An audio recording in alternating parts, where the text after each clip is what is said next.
Hi everyone, welcome back. I'm Di, and today I'm sharing with you my end of the month reading reflections for September 2022. So these are like my condensed monthly wrap-ups. So I basically share with you some soft stats and then give you my review or my summarized thoughts for my highest rated and lowest rated reads of the month. I do review everything that I read in my DSIS 19 diaries. So those are like my reading, crafting, and TV movie watching vlogs. If you are interested in hearing about any of the books that I've read in more detail, you can definitely check out those videos, which I've linked down in the description box below. You can also check Goodreads or my blog for written reviews, though I do have to say that I think my videos are probably the better look into what I think about what I've read. So, like I said, everything is linked down in the description box below. So let's just get into it. September was a much better reading month for me. I did try to finish up my Aurelium Magical Readathon Autumn Equinox reads, and I also tried to participate in the Bookopalathon, which was hosted by Becca and the Books, and I also tried to participate in the Seasonathon Academy Readathon, which is hosted by Completely Melanie and her other two co-hosts, which their names are not coming to mind at the moment, but everything will be linked again down in the description box below. So let me just start off with everything that I've read. So, Kushiel's Dart by Jacqueline Carey. This is the first book in the Phaedrus trilogy, I believe. I read Sharkwater Beach by Tim Meyer. I borrowed that off of Kindle Unlimited. I read Five Nights at Freddy's, The Silver Eyes by Scott Cawthon and Kira Breed Wisley. This is the first book in the Five Nights at Freddy's series. I read Animal Crossing, Deserted Island Diary. This is by Kokonasu Rumba. This is Animal Crossing Volume 1. I read this one for the Monochrome Manga Club. I read Volumes 5 and 6 of Demon Slayer Kimetsu no Yaiba by Koyoharu Gotoge. This one's published by Viz, rated teen. Animal Crossing is also published by Viz, rated all ages. I read that from Monochrome Manga Club. I read Volume 34 of Haikyuu by Haruichi Furudate, published by Viz, rated teen. I read My Happy Marriage by Akemi Agitogi. This one is published by Yen On, rated teen, ages 13 and up. I read Volume 1 of Solo Leveling by Chugong. This one is illustrated by Dubu, published by Yen Press, rated older teen. I also read this one for Monochrome Manga Club. I read Tokyo Ever After, or number 2, Tokyo Dreaming by Eimeko Jean. I read the entirety of BL Metamorphosis by Kaori Surutani. This is published by Seven Seas, rated teen, so there are 5 volumes in this series. There we go, 5 volumes. And lastly, I read Volume 6 of the Eternal Edition of Pretty Guardian Sailor Moon by Naoko Takeuchi. Read this one from Monochrome Manga Club. This is published by Kodansha, rated teen. So, just based on that list alone, you can tell that my reading was much better in the month of September than it has been in a while. So as far as ratings go, I had 7 5-star reads. I had 1 4.5-star read. I had 7 4-star reads, and I had 1 3-star read. I read 16 things in total, which is double the amount of things that I read in August. I read 4,158 pages, which is up from 2,893. I read 11 volumes of manga, which is up from 7. And I read 5 novels, which is up from 1. I borrowed 1 from Kindle Unlimited, and I read 15 owned things. So between manga and novels, 15 of the things I read were things that I had already owned. So yeah, very, very happy with my reading so far. Let's go ahead and get into my thoughts on my highest rated and lowest rated reads of the month. So, as far as highest rated reads go, I said I had 7 5-star reads. I will tell you that all of the 5-star reads were manga. But the one that stands out to me the most has to be BL Metamorphosis. So, like I said, this is a 5-volume manga series, which is also a 5-star read for me. This follows a story about the friendship between an elderly woman and a high school aged girl. So, at the beginning of this volume, our older lady character here was trying to get to a cafe, and she wanted a little sweet treat. Turns out the cafe was closed that day, so she ends up going to visit the bookstore that is close by. And she used to read manga when she was younger. And so she goes in and she sees a bunch of BL manga, and she decides to go ahead and pick one up to read. Our younger character here is a worker in the bookstore, and she thinks it's a little bit odd that this elderly woman is buying BL manga. But on the other hand, this younger girl really has no one to talk to about one of her passions, which is reading BL manga. So as these series goes on, these two women become friends and are able to talk about their love about one particular BL title, and their friendship kind of changes both of their lives. So I, like I said, really, really enjoyed the series. I gave it 5 stars. This is part of my manga advent calendar project from 2021. And so I was glad to finally be able to get this one off of that list. But I was also glad to finally read this one, because for a long time I had put this one off because I was very afraid that by the end of the series our elderly character would pass away. And I am not one that really enjoys reading or watching emotional things. I do not like to have that kind of emotion triggered in me when I'm reading or watching things. And so, yeah, I was very, very afraid, and I needed to do one of my kind of weirder prompts for the Aurelian Readathon, where I had to blindly pick a book and then read one of the 2 adjacent ones. So it ends up, when I did that, this was the title that was on one of the sides, and I thought, I think I'm ready. I'm in the right mind frame to read this title, and I'm so glad I did. It really, really was entertaining. I think I read all 5 volumes in the span of 3 nights. So 2 volumes on 2 nights and then 1 volume on 1 night. And I just really, really enjoyed it. It's such a heartwarming story. What I was afraid was going to happen didn't, which made it even better. Though I will say that as I was reading from the beginning, I did think that that was still how it was going to end. Just some of the things that were said just kind of gave me that feeling, and I was just like, okay, steal my emotions right now, right? But I really, really love the series, and so I definitely recommend it. And a bonus in this series is that you also kind of read the same manga that our 2 characters are enjoying following.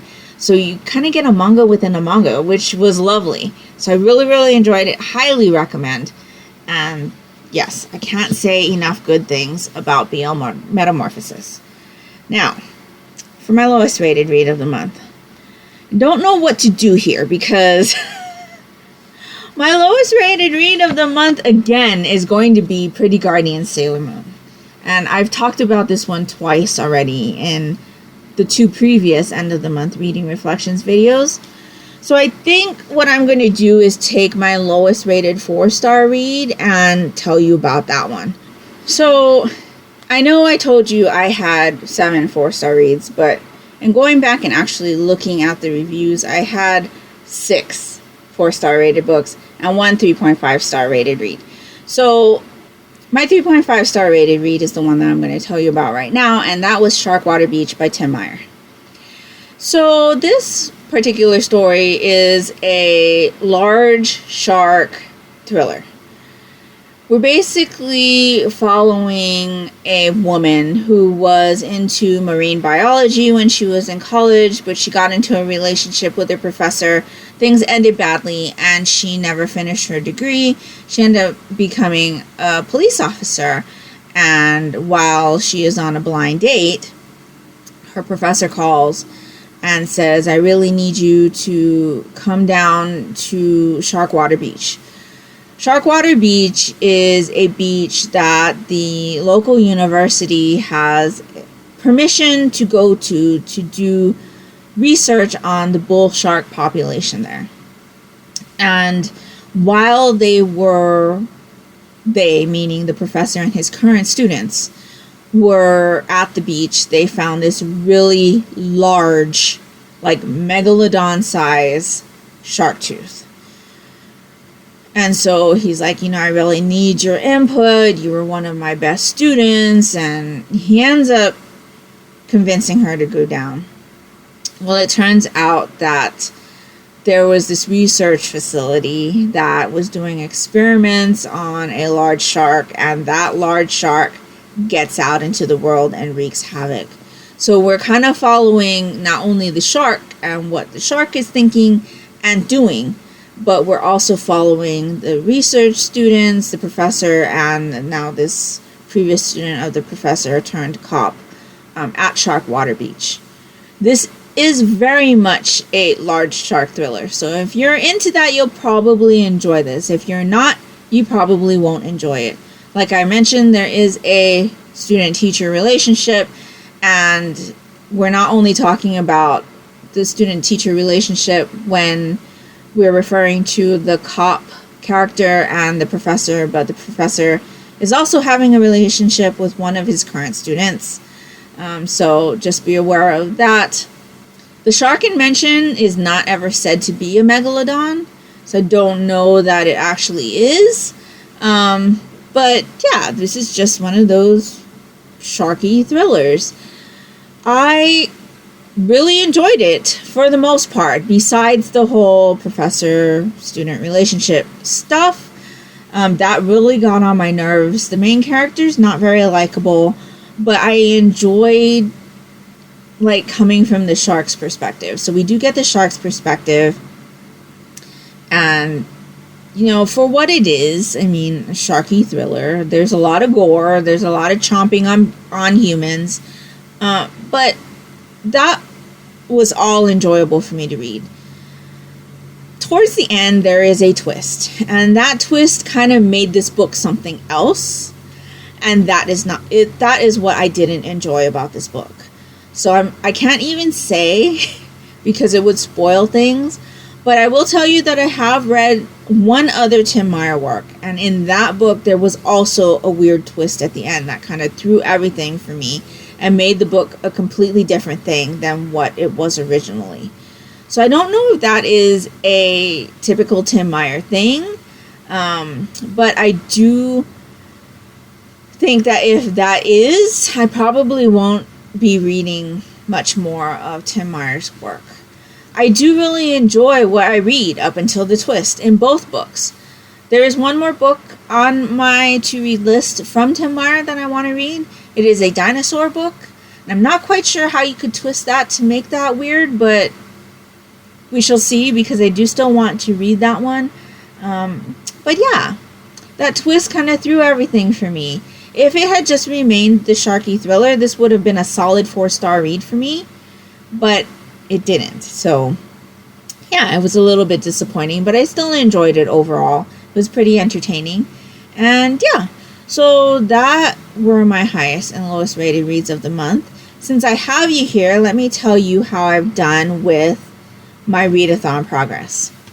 So like I said, I was still working on my Aurelian Autumn Equinox prompts, and I had 2 prompts left to read to complete that. The first one was for Q in Wind Direction, and that was for the random book Adjacent, like I had mentioned to you. So I did fit BL Metamorphosis Volume 1 in for that. So I completed that, and then the last one that I needed was for Shapeshifting. I needed an O, and that was for Wings on the cover. So for that, I fit in Animal Crossing New Horizons. You see over here, there's Gulliver. He obviously has wings. So I'm counting that. So as of the end of September, I have completed my autumn equinox readathon prompts. So I am good to go for the next semester. I am so glad. That took me a lot longer than I thought it was going to, but that is a huge relief. So glad that I was able to complete that. Now, as far as Bookopolython goes, I had to make a little bit of a change here. So my first prompt for Bookopolython was TBR Vet, and for this one I had originally input Son of Neptune by Rick Riordan. I have not finished that book yet, and in fact I haven't touched it since the beginning of September. So after thinking on it a lot, I thought, something that's been on my TBR for over 2 years I would consider a vet. I think even some people consider things that have been on their TBR for over a year to be a vet. I tend to look at it being on my TBR for like 10 years as a vet. But, 2 years can still be a vet. I mean, it's not something that's newly added to my TBR. It's not something that I added within the last year. It's something older than that. So I would consider that a TBR vet. So for that, I'm actually going to put in BL Metamorphosis. Because I purchased it in 2020. And that's 2 years ago. So I'm going to go ahead and slide that in there. For published and set between 2000 and 2019, I was going to read Haikyuu Volume 34, and I did, so that is check. For favorite trope, I decided my favorite trope was going to be Commoner Finds Out Their Royalty, and it was going to be Tokyo Dreaming, and I did read this. And then for mystery, I decided to go ahead and change that one out as well, because I wasn't going to be able to get to the book that I had originally planned to get to. So I'm going to fit in Five Nights at Freddy's The Silver Eyes for mystery, because there is a pretty big mystery element in this book, and so I think that fits. So Bookopolython, check.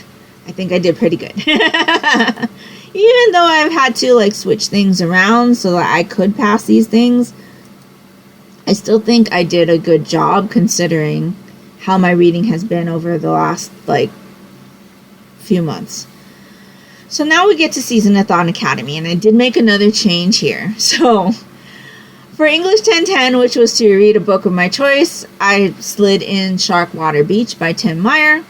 For Math 1010, a book with a page number that ends with 9, that was Five Nights at Freddy's The Silver Eyes. This book ends on page 389. So that is that one. For Communications 2200, which is mass media history, read an ebook or an audiobook, I listened to the entirety of Tokyo Dreaming. Now here's the class that I changed out. So I transferred classes very late in the semester. I was supposed to read a book on mythology. So I think that was philosophy or something. Can't even remember what it was, but it was the mythological class. Because I was stalled on Son of Neptune, I decided to look to see if there was another class I could take to fulfill the school term. And I decided on Philosophy 2260, which is sports ethics. Read a book involving a sport, and I read Haikyuu Volume 34. This follows a volleyball team. So I think that works, right? And then for Foreign Language 1020, which is Elementary Foreign Language 2, read a translated book. Obviously, a lot of the things that I read last month were translated, but I slid in for this prompt My Happy Marriage, Volume 1. So this was translated from Japanese. And yeah, so I completed that as well. So I do not have any overhanging prompts for any of the readathons, so I am very, very happy with my progress. I do still have some books hanging over for, or from September, so I do want to complete at least one or two of those before I get into my readathons for October. but I'm feeling really, really good about my reading at the moment, which is a welcome change. I haven't felt this good about my reading in a while, and I do feel like I'm getting my mojo back, but that might just be because of October coming or being here, because I am filming this on October 1st, and just like the feel and, you know, the vibes and things, and there's a lot of things I'm really interested in reading, and so yeah, I'm just welcoming this change because it's been a while since I've had my passion ignited for reading, but I think I've been doing really good. I'm looking forward to continuing this upward climb in my mojo and progress towards my reading goals, readathons, the rest of the things I need to read for the year. So yes, feeling very, very good. Let me know down in the comments below what your best and worst reads of September were, and if you are participating in any readathons in the month of October. Do you have any leftover prompts that you're going to be working on in October from previous readathons? I'd love to know that as well. If nothing else, you would just like to let me know that you were here. If you could leave me a ghosty emoji down in the comments below, that would be greatly appreciated and would really help me out, and that will do it for me today. So I hope you're all doing great. I hope you're all safe and healthy, and until next time, take care and smile always. Bye!